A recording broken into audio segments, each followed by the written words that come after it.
찬송가 536자입니다.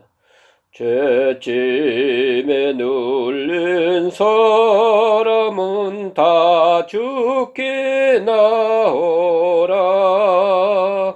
주 말씀 의지할 때에 곧 편안 얻으리. 의지하세 주 의지하세. 구하시네 꼭 구하시네. 참 구원 주심 주께서 보혈을 흘렸네. 눈같이 이게 할 피에 온몸을 잠그세. 의지하세 주 의지하세. 구하시네 꼭 구하시네. 길 되신 우리 구세주를 인도하시네. 너 지체 말고 믿으면 참 복을 받겠네. 의지하세 주 의지하세. 구하시네 꼭 구하시네. 온 성도 하나 되어서 영광길 걸으면 한없는 은혜 받아서 영원히 누리리. 의지하세 주 의지하세. 구하시네 꼭 구하시네.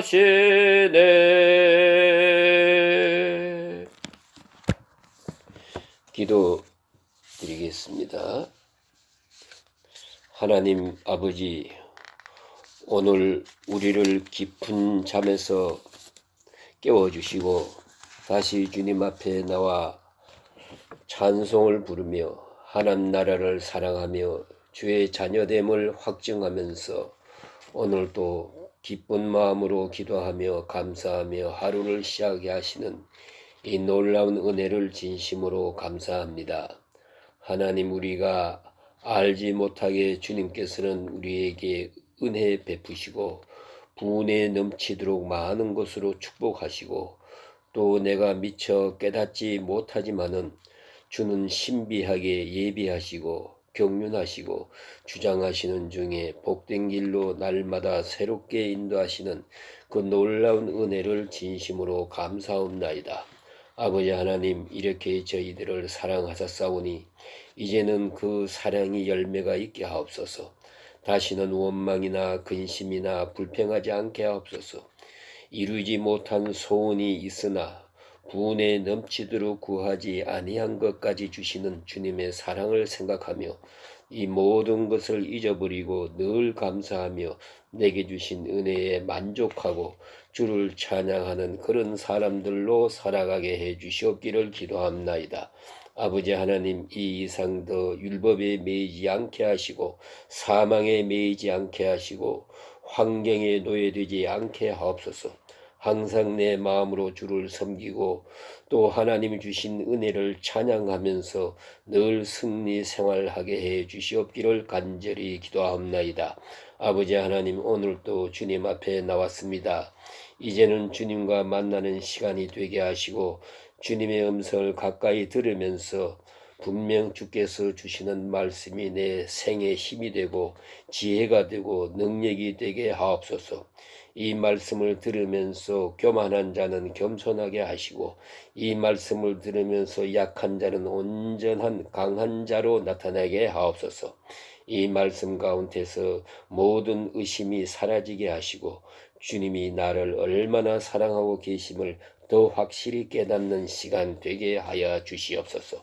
오늘도 하나님 말씀이 바로 전하게 하시고 또 이 말씀을 듣는 이들에게 은혜가 되게 하옵소서. 오늘 하루의 모든 삶을 주님께 의탁하고 예수님의 이름으로 간절히 기도합나이다. 아멘. 예, 오늘 말씀은 잠언 29장 18절에서 27절까지 봉독해 드립니다. 18절입니다. 묵시가 없으면 백성이 방자히 행하거니와 율법을 지키는 자는 복이 있느니라. 종은 말로만 하면 고치지 아니하나니 이는 그가 알고도 따르지 아니함이니라. 내가 만일 조급한 사람을 보느냐 그보다 미련한 자에게 오히려 희망이 있느니라. 종을 어렸을 때부터 곱게 양육하면 그가 나중에 자식인 채 하리라. 노하는 자는 다툼을 일으키고 성내는 자는 범죄함이 많으니라. 사람이 교만하면 낮아지게 되겠고 마음이 겸손하면 영예를 얻으리라. 도둑과 짝하는 자는 자기의 영혼을 미워하는 자라. 그는 저주를 들어도 진술하지 아니하느니라. 사람을 두려워하면 올무에 걸리게 되거니와 여호와를 의지하는 자는 안전하리라. 주권자에게 은혜를 구하는 자가 많으나 사람의 일의 작정은 여호와께로 말미암으니라. 불의한 자는 의인에게 미움을 받고 바르게 행하는 자는 악인에게 미움을 받느니라. 아멘. 예, 솔로몬의 잠은 다시 우리가 보게 됩니다. 9절 9절 우리에게 중요한 말씀을 주십니다. 오늘 본문 첫째 주신 말씀은 묵시가 없으면 백성이 방자하게 된다 하는 말씀입니다. 그건 대단히 간절하게 말했습니다만 그 뜻이 얼마나 깊은 것인지 모릅니다. 우리 사람의 몸은요 이성에 의해서 지배되고 있습니다. 그래서 그 밝은 이성이 있어서 생각이 있어 가지고 이게 몸을 다스립니다. 그래서 우리의 욕망, 이러저러한 욕망은 이성에 의해서 다스려집니다. 그런가 하면 우리의 이성은요 우리의 영혼에 의해서 다스려집니다. 그런데 우리의 영은 하나님의 말씀에 의해서 다스려집니다. 그래서 하나님의 말씀 그것과 나와 사이에 마치 전자제품이 발전소에서 오는 전기와 연결되어야만 재구시를 하는 것처럼 우리의 영이 말입니다. 이것이 하나님 말씀과 깊이 맺어 있어야 됩니다. 그리고 꼭 붙들려 있어야 됩니다. 계속적으로 말씀의 공급을 받아야 합니다. 우리는 목회 중에서 쉽게 이해할 수가 있습니다. 하나님 말씀을 잘 들어 나갈 때에 그의 영혼이 살고 또 건강해지고 밝은 총명의 사람이 되는 것을 볼 수 있습니다. 그러나 계시가 없으면 이 계시적 말씀이 들려지지 않으면 어느 사이에 그 영혼이 병듭니다. 이 이성이 완전히 변질되고 맙니다. 그 다음에는 몸으로 다시 병이 오는 것을 볼 수가 있습니다. 그렇기 때문에 이 계시의 문제는 참으로 중요한 것입니다. 묵시가 없으면 사람이 방자하게 된다. 이 묵시란 말은 하나님의 계시, 그것은 바로 선지자를 말하는 것입니다. 묵시는 아무나 받는 게 아니에요. 선지자에게 하나님께서 묵시를 주십니다. 그런 거로 계시를 주어서 선지자가 생깁니다. 선지자라고 하는 것은 자기 자격과는 아무 상관이 없습니다. 구약에 보면은 에, 소모는 농사꾼 아모스 같은 사람도 선지자입니다. 또 정치가 중에 하나인 엘리사 같은 사람도 선지자입니다. 요나 같은 심보가 못된 사람도 선지자입니다. 하나님께서 그때그때 필요해서 강하게 성령으로 역사해서 그를 불러 지명해서 쓰시는 겁니다. 이게 선지자입니다. 선지자 자체는 그 인격이나 생활이나 도덕성이나 그거 뭐 그렇게 물을 것 아닙니다. 하나님께서 그를 통해서 말씀하시는 것이 중요합니다. 그런데 이게 선지자입니다. 하나님께서 그 백성을 버릴 때에는 심판하실 때는 선지자의 메시지가 떠납니다. 그 선지자가 없습니다. 말씀을 전하는 자가 없습니다. 그렇게 되면 백성은 방자하게 되고 그건 아주 마지막 끝을 맞는 것입니다. 그런 거로 언제든지 선지자는 말씀하십니다. 선지자를 보내서 말씀하시기를 하나님은 분명히 말씀하신다.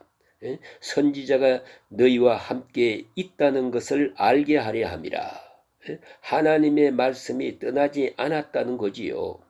아직도 하나님은 기다리고 사랑하고 계신다는 것을 이렇게 증거하고 있는 것입니다. 선지자가 너희와 함께 있다. 아주 중요한 것입니다. 그래서 계시가 없으면 백성이 방자하고 그러면 끝나는 것이에요. 언제든지 하나님의 계시의 말씀이 우리 귀에 들려오고 있어야 한다는 것입니다. 계속 말씀이 들려오고 있다는 것은 살았다는 증거고요. 하나님이 나와 함께 하신다는 증거일시다. 그걸 꼭 잊지 말아야 돼요. 하나님께서 우리에게 계속 말씀을 주십니다. 그 말씀이 들려오고 있는 한 나는 하나님의 자녀입니다. 그리고 그 말씀에 순종하면서 생명의 길을 찾습니다. 말씀대로 다 살지 못해도 때로는 말씀을 거역해도 여전히 말씀은 들려오고 있습니다. 그건 소망이 있습니다. 아직 소망이 있어요. 그런데 말씀이 전혀 들려오지 않고 듣지도 않습니다. 여기서 문제가 되는 겁니다. 이건 이미 심판받은 거예요. 현재적 심판을 받은 것입니다. 다만 심판이 집행에 유예되고 있을 것뿐이에요. 이것이 성경이 말씀하시는 진리입니다. 그래서 묵시가 있다. 그것은 바로 하나님이 그 백성을 사랑한다는 증거입니다. 그런데 묵시가 없으면 백성이 방자하게 되고 멸망하게 됩니다. 그래서 묵시가 있어서 백성들이 율법을 지키게 되면 그는 복 있는 자입니다 하는 말씀이에요. 종은 말로만 하면 고치지 아니하나니 이는 그가 알고도 행치 않음이라. 이 종은 노예란 말입니다. 우리가 하나님의 뜻을 이루어 갈 때도요, 두 가지 자세가 있습니다. 하나님의 자녀의 자세로 임하는 것과 하나는 종의 자세로 임하는 것입니다. 성경에 보면 엄연히 이들은 다 아들인데 여기 두 가지로 갈라지는 것을 볼 수가 있어요. 누가복음 15장에 있는 탕자의 비유를 보세요. 탕자는 분명히 아들입니다. 그는 탕자지만 아들이에요. 그는 집을 나갔다가 돌아옵니다. 그리고 감사하고 감격하고 있습니다. 그런데 비해서 형은 탕자가 아닌 것 같습니다. 그러나 그는 아버지께 불만이 많습니다. 아버지는 내게 염소 새끼 한 마리도 주어서 친구와 더불어 먹고 마시고 놀게 한 일도 없습니다. 아주 불만이 많아요. 이건 뭡니까? 노예적 순종입니다.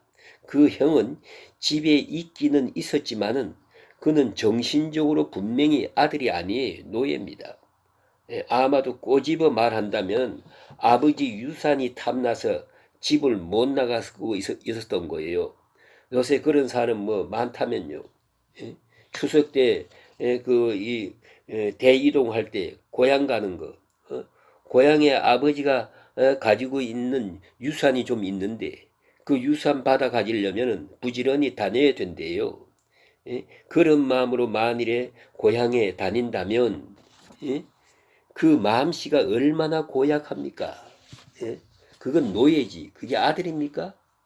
그와 꼭 같은 얘기예요. 종은 알고도 행치 않는데 아들은 자기가 스스로 알아서 하는 거예요. 알아서 자원해서 자발적으로 창의적으로 일하는 것입니다. 그것이 아들이고 종은 다 알고도 안 해요. 하라고 할 때까지 안 해요. 왜요? 내가 할 필요가 없잖아요. 주인이 책임이니까. 다 망해도 상관없어요. 그는 하라는 만큼만 하면 되는 거요. 이렇게 억지로 사는 사람, 억지로 행하는 사람이 있습니다. 그래서 내가 종이냐 하나님의 자녀냐, 그런 정체의식을 분명히 해야 할 것입니다. 또 내가 언어에 조급한 사람을 보느냐, 이 사람은 가장 미련한 사람이라고요 그랬습니다. 말 많이 하는 사람,